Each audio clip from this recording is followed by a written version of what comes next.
So, the Great Nirvana. So I'm going to begin with two readings. The first reading is attributed to Shakyamuni Buddha. Nirvana is deathless. Those who have passed into Nirvana are deathless. I say that anybody who is endowed with careful assiduity is not compounded, and even though they involve themselves in compounded things, their true self does not age, does not die, and does not perish. The second reading is by Sifu Bruce Lee, another huge influence on me. Empty your mind, be formless, shapeless, like water. If you put water into a cup, it becomes the cup. You put water into a bottle, and it becomes the bottle. You put it in a teapot, and it becomes the teapot. Now, water can flow, or it can crash. Be water, my friend. So, in honor of those two readings, I'm going to share with you a metaphor. And that metaphor is the chemical compound known as H2O. Now, some of you may know that H2O is made up from one oxygen atom and then two atoms of hydrogen. It's colorless, odorless, and has no real taste, despite what some people think. And it can take on many shapes and forms. And what's unique about it is that its bonding is such that the electrons allow a complete balance of attractive and repulsive forces, yin and yang. And of course, as we all know, water is life. There's breath and there's water. That is life. So I'm going to use H2O to kind of use as a metaphor. So I believe everyone can experience nirvana. I have tasted nirvana, undoubtedly. And when I think about nirvana and I think about the experience of nirvana, because I think it's easier to talk about it as an experience than a subject. And my experience of it, it has three things: boundless grace, abiding love, and abundant life. When I have tasted or experienced nirvana, these were the things that came through. And of course, not just for me. So, when H2O is a gas, we call it steam, the hydrogen bonds are broken. Now, I thought that was an interesting metaphor for the idea of boundless nirvana as boundless grace. So when we experience grace, we become unbound and truly free. We are born Buddha. It is a gift freely given. So we can't earn it and we can't lose it. It is the ultimate reality, the fundamental ground of consciousness as a transmundane reality or state. And they call this the eternal vijnana. And I think of this as nirvana within, also known as dharma dhatu. I think of that Buddha nature, which we all have, which we all are, is the true source of our strength. That when I'm going through my daily life, I always have to sort of mindfully remember that, because my ego self wants to take the reins. When a problem comes up or something I don't like has happened, which for some reason happened a lot in the last month, My ego self wants to get right in there and figure it out. Oh, I'll do it. And of course, my ego self ultimately can't do it and usually makes a mess of it. And it's in those moments where I must practice mindfulness, the original meaning. I must remember I am Buddha. I must remember that is the ground of my being. And that's the original meaning, by the way, of the word mindfulness, to recollect or remember your true nature. So it is the source of our strength. And when I hand things over to my true self, everything gets a lot easier. And in the process of doing that, my ego self isn't destroyed or cast off. My ego self is transmogrified by that experience. So that in some small way, people experience that through me as you. The second is the idea, or the experience rather, of nirvana as abiding love. Now, abiding is something we use a lot in Buddhism. If you're not familiar with that, and I'll explain that briefly. But let me go back to my H2O metaphor. So when H2O is a solid, we call it ice. Now what happens? The hydrogen atoms bond together. So in the steam, they're free. In ice, they bound themselves to each other. And so, when we abide in love, when we awaken to our interconnectedness, we see through the delusion of separateness. And this is the attaining, according to the Buddha, of persisting immortality and the gaining of a deathless sphere from which there is no falling back. Acutta pada. And this is nirvana, and I'll come back to this. This is nirvana as sukh abhati. So when I talk about abiding, are you guys familiar with the Brahma Vihara? Now, that's okay. The Brahma Vihara is one of the most basic teachings that'll be found in the oldest so-called records of Shakyamuni. And in fact, whoever practices the four abidings was guaranteed nirvana. Before mentioning anything to do with meditation or anything to do with mindfulness beyond recollecting your true nature, the four abiding practice, the four abidings, the divine abidings, that's what Brahma Vihara means. This was the way. There is a great scholar from Oxford who has spent his entire life studying the Pali texts and the Kayas and the Agama Sutras. And this is what he came up with. He said, this is the foundation. So if you want to experience nirvana, it begins with loving kindness for oneself and for others. Then it moves into compassion for oneself and for others. But here's the important thing to remember. Compassion is not an emotion in the viharas. Compassion is an action. I see you're suffering. I don't want you to suffer. I do something to help. That's compassion. So I can be compassionate towards people I don't even like because it's not about emotion. And this then leads to joy, upekkha, sympathetic joy, some people call it. But I like the word for word translation, joy in the joy of others. And this is a joy that is not mine privately. This is the joy I experience through others.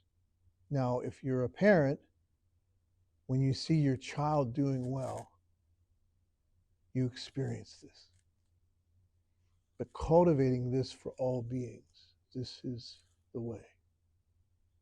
joy in the joy of others. And the truth is, when we see somebody doing really well, it's a mixture. There's a little bit of envy, especially if we're not doing well.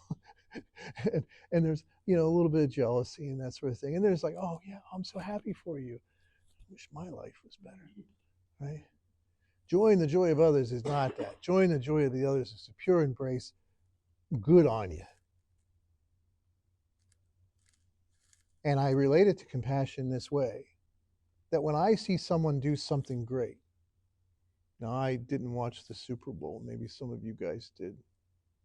I'm sure there were some great catches and throws in that game.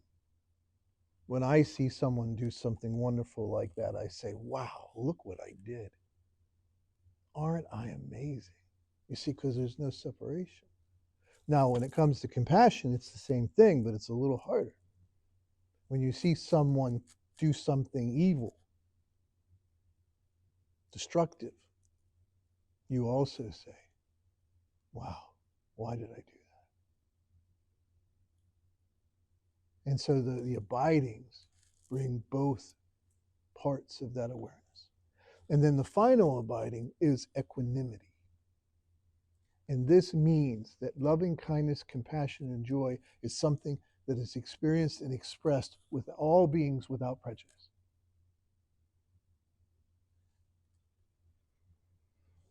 And those who abide in these will experience nirvana. So this, the first one was nirvana as something within our strength. I think of this one as nirvana as joy. And we talk about it as Sukh Abhati, or the true country. And this is the idea that nirvana is not just an experience, but it is a reality that transcends all reality. When I was younger, and I've been studying the Dharma since I was 10, so now I'm 62, I used to think of it like a metaphor, which it certainly is. But I must tell you, the longer I practice, the more I know it is real, and it is more real than this. And finally, nirvana as abundant life. So when H2O is a liquid, we call it water, the hydrogen now, the atoms do what? Move freely. Right? So first they're unbounded, then they bond together, and now they move freely. And so, as Bruce Lee taught us, be water.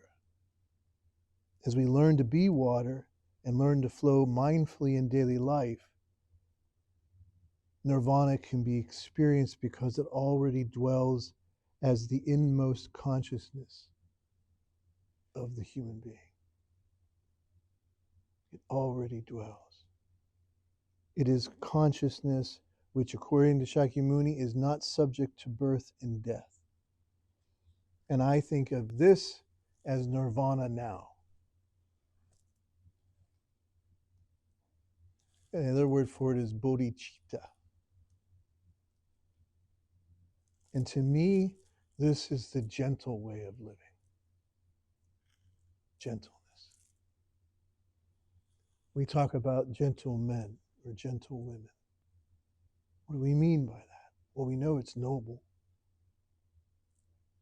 We know it's noble. And that's why, that's all right.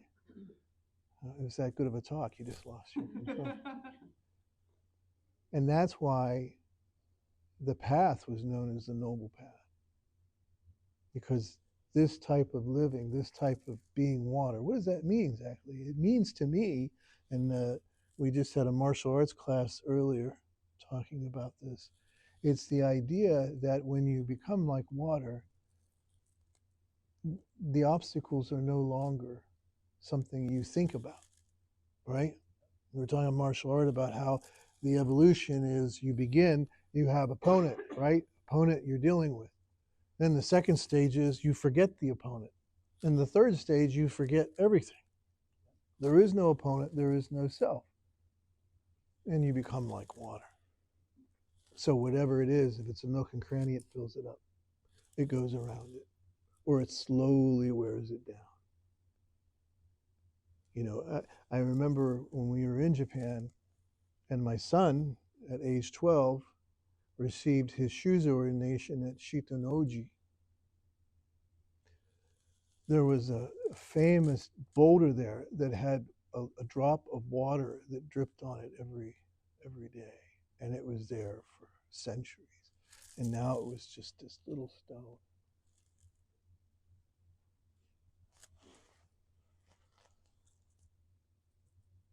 So I hope that analogy or metaphor was fun. But I think of those three ways as the main ways of practice. The first is to recollect and remember that I am Buddha. I am true self. And when I get stuck or I get hooked, to recollect that and reorient myself. And in my daily life, to practice the four abidings, to experience that loving kindness, compassion, joy, and equanimity. And then finally, in my daily life, when I do get stuck or hooked, to deal with it like water. I think of our four directions and the four questions in particular as like water moving away obstructions. And when we move away the obstructions, everything becomes clear. And I will say this, if you are guided through the four questions and the four directions, the Shiho Musubi, that we practice uniquely, you will experience nirvana.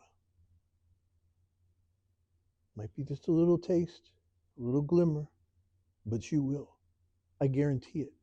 If you do it under the right guidance and you follow each step, somewhere along there, it will happen. Every time. Every time. So at the end of the day, I don't want you to think of nirvana as something far away or something that only happens at the end of life. Now, this celebration we do tonight is Shakyamuni's death. He was a human being. He died, about 80 years old. We call it parinirvana, or the great nirvana, because he experienced nirvana when he had his awakening and throughout his life. But when he died, the idea is that is final nirvana. And what that means is that's how we look at things. So when someone dies, they now become Buddha. Now, I don't know what happens to them after they die. Perhaps they go through another 100,000 incarnations of some sort, or another 20,000 experiences. The universe is infinitely patient. Whatever our crap is, we'll work it out. But for us, it's already all happened. When we look at someone who has passed, it's already all happened. They're Buddha. That's easy to do with someone that you loved. A little harder to do with someone that you didn't. So when we practice the parinirvana, we do that for all beings, because we know that the destiny of all beings is Buddha. So it's very interesting.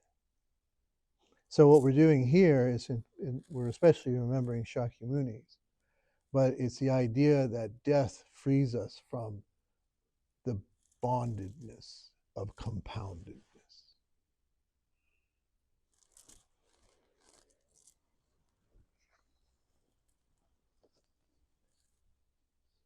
Let's celebrate the great nirvana. Let us remember and give thanks for the example of Shakyamuni the Buddha, breaker of boundaries, challenger of all prejudice, and liberator of those bound by limitations, who calls all beings to freedom.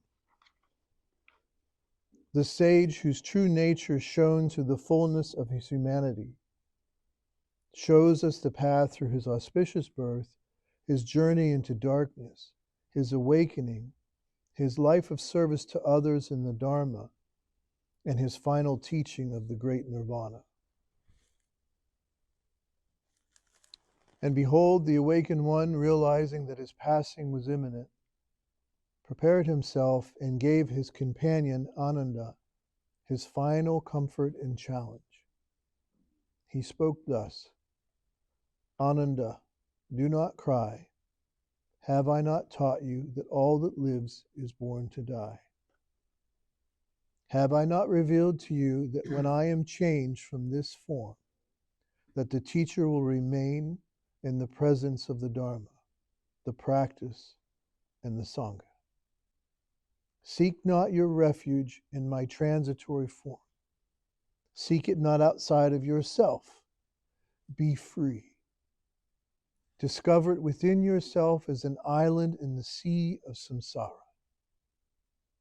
Take refuge in your true nature, the ground of being, the source of life, and the heart of love. Not for your sake alone, my friend, but for all. Recover the infinite dimensions of transcendent wonder and joy. Then the Blessed One lay down on his side with his hand under his head. He relaxed into deep samadhi and then passed on into the mystery of larger life, from strength to strength and light to light.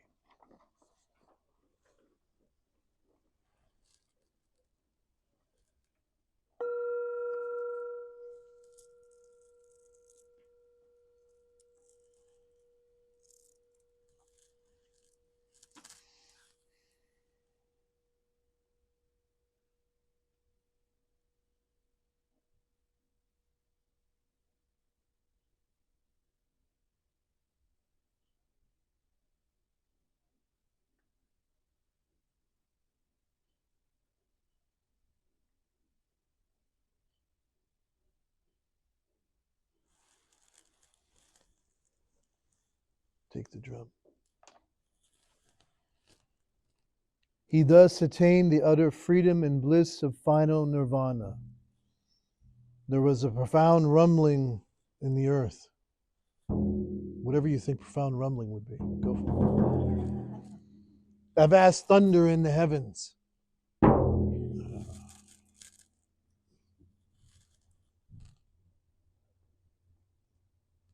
The fragrance of this incense invites the awakened mind and heart to be truly present.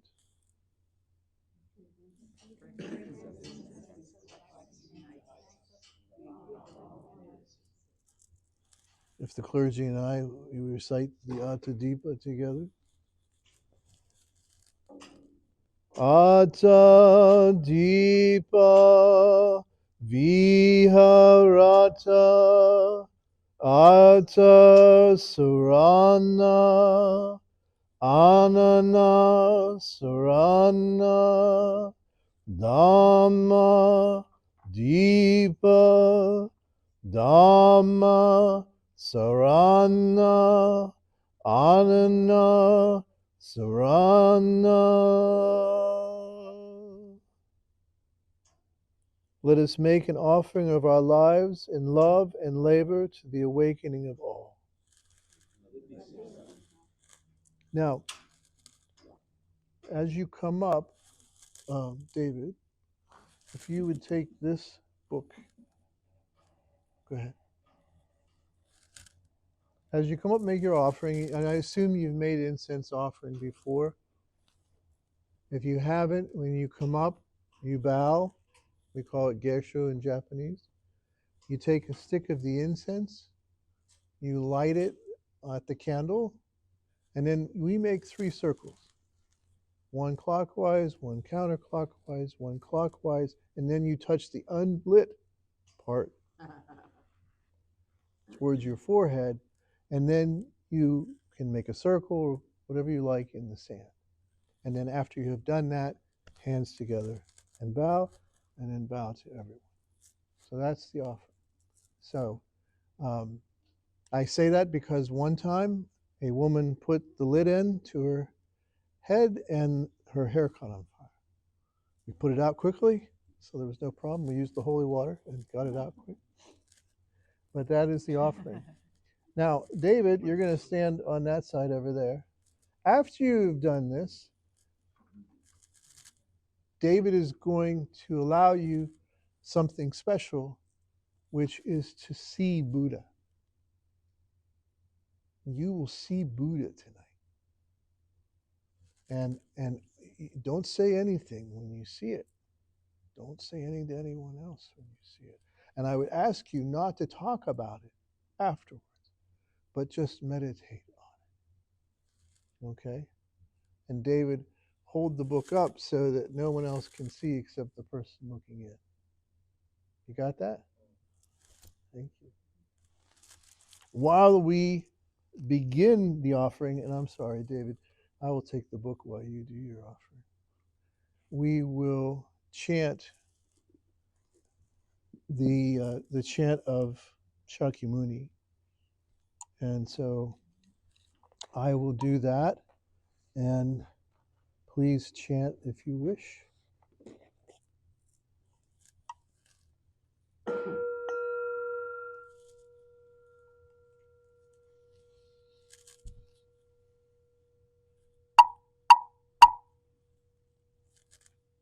Namu Shakya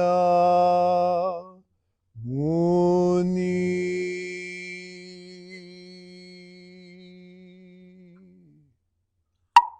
Namu Shakya Muni.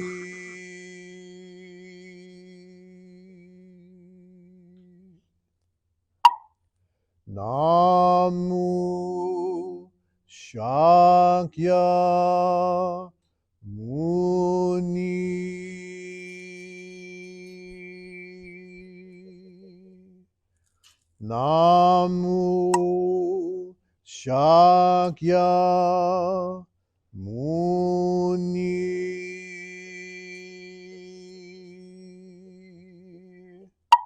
Namu Shakya Muni.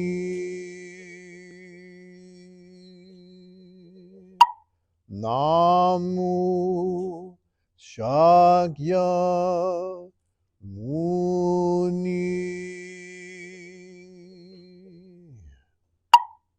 Namu Shakya Muni. Namu Shakya Muni.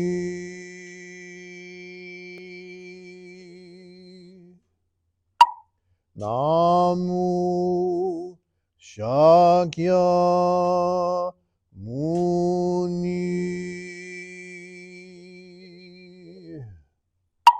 Namu Shakya Muni.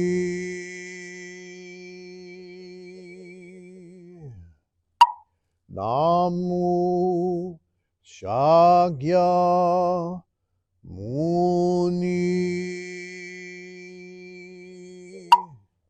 Namu Shakya Muni. Now we will chant the Heart Sutra. Everyone who wishes to make an offering, please do so. All are welcome. Gate, gate, peda gate. Gate, gate, bodhiswa. Gate, gate, peda gate. Peda samgate. Bodhiswa.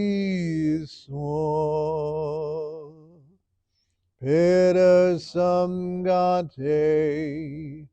Bodhiswa.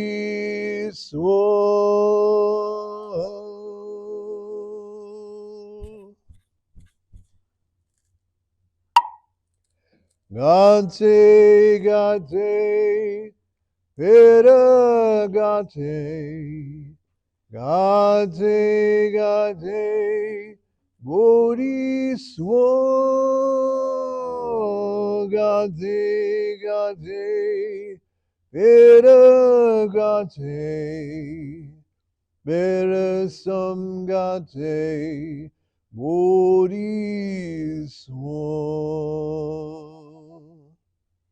Veda Samgate Bodhisattva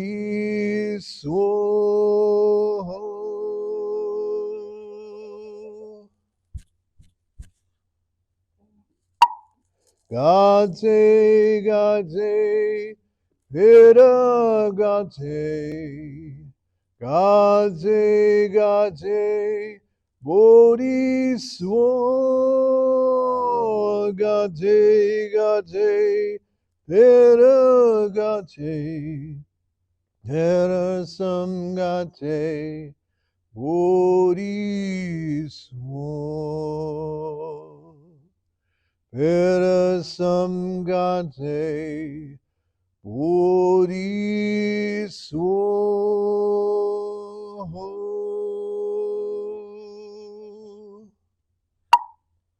Gate Gate Veda Gate Gate Gate Bodhisattva Gate Gate Veda Gate Veda Samgate Bodhisattva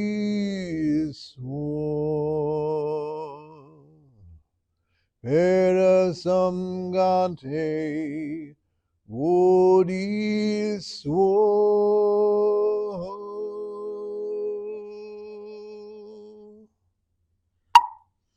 Gate Gate Veda Gate Gate Gate Bodhisattva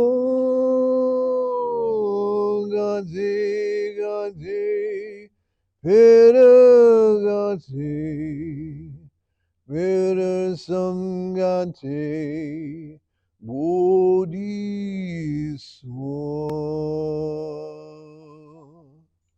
Veda Samgate Bodhisattva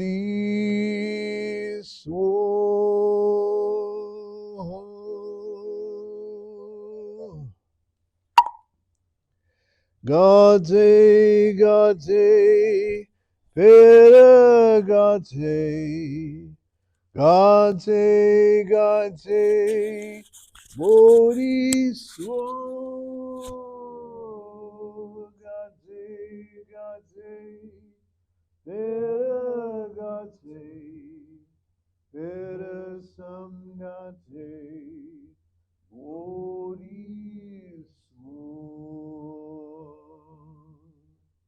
Veda Samgate Bodhisattva.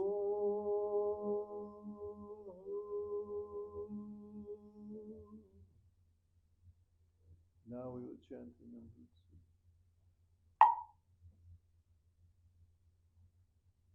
Om.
May the wisdom of the all-compassionate Buddha nature.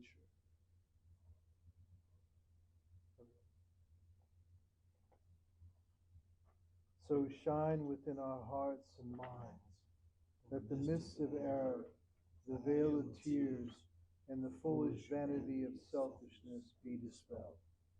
So shall we understand the changing nature of existence and reach spiritual peace, earnestly seeking the welfare of all beings.